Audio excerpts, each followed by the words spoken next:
How do body cameras work?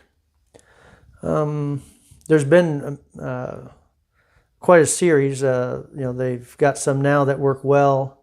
I don't know if we want to mention brand names or not or anything like that, but there's one system out there that all the officers that come together, they all sync together. So now I can watch an event from all these different angles, along with the geo limits. And if the taser comes out of the holster, the camera comes on.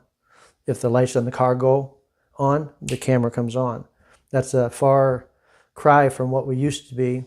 Wow. I remember one time all by myself, 2 o'clock in the morning, no cameras, no nothing, no backup. Guy looked at me and said, "I can kill you if I want to." So now at least there'd be a record if he had killed me. But I'd always, we were still in transition a little bit. We had cameras when I retired back in 2014. It was nothing like the system I just told you, because there was difficulties with uploading and them working well and all that. But I'd tell officers, I said, just remember this. One, you're being paid to be an actor. You may not feel like being calm talking to this person that's being irate, but act like you are. Mm-hmm. And so remember that when there's cameras, you're making a movie.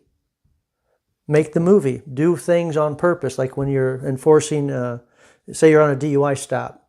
Do things in front of the camera.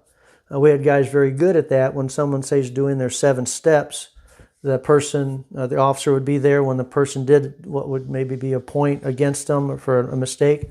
You'd see the officer go like that.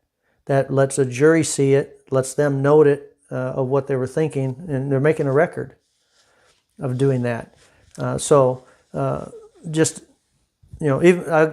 go back even before that when, Of course. Oh my Lord, VHS.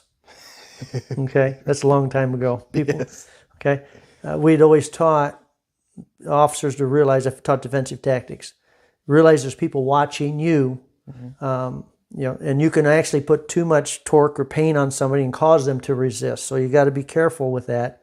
But I remember getting in a knockdown drag out with a guy, 4 o'clock in the afternoon in the grass. You don't get a fight in the middle of the day, but sometimes you do. I've had a few. And I'm just saying to the man, stop resisting, stop resisting. But I'm having to give him a little pain compliance to get him to stop, and I got him cuffed and all that. Mm-hmm. When I'm saying that, when I got up, I used that as a training point to the officers to say, now, if I'd been cussing this guy, if I'd been saying wrong things, the person standing behind us with the camera recording us would have had it all on camera. Yes. So remember, you're making a movie. Be what you should be, and have integrity. And when the fight's done, and my shift knew that, no last, and not that they would, no last extra shot. And when the fight's done, the fight's done. Okay. But anyway, cameras are great, I think. The problem that you have is people don't know what they're looking at for use of force, because it's two-dimensional to where I might see something out of my eye, and all of a sudden you see an action going on.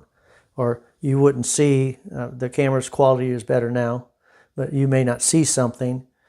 How fair is it at 3 o'clock in the morning when the guy's bringing something black and dark up like this? Yeah. And people want to say on Monday Morning Quarterback show, hey, that's just his cell phone. Well, you want to trust your family to that? No. So. And that's one thing. A lot of people say whatever they want to, mm-hmm. but the real people will admit, I would have done the same thing.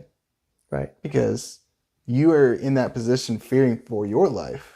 And you have to protect other people from getting hurt as well. Right. Right.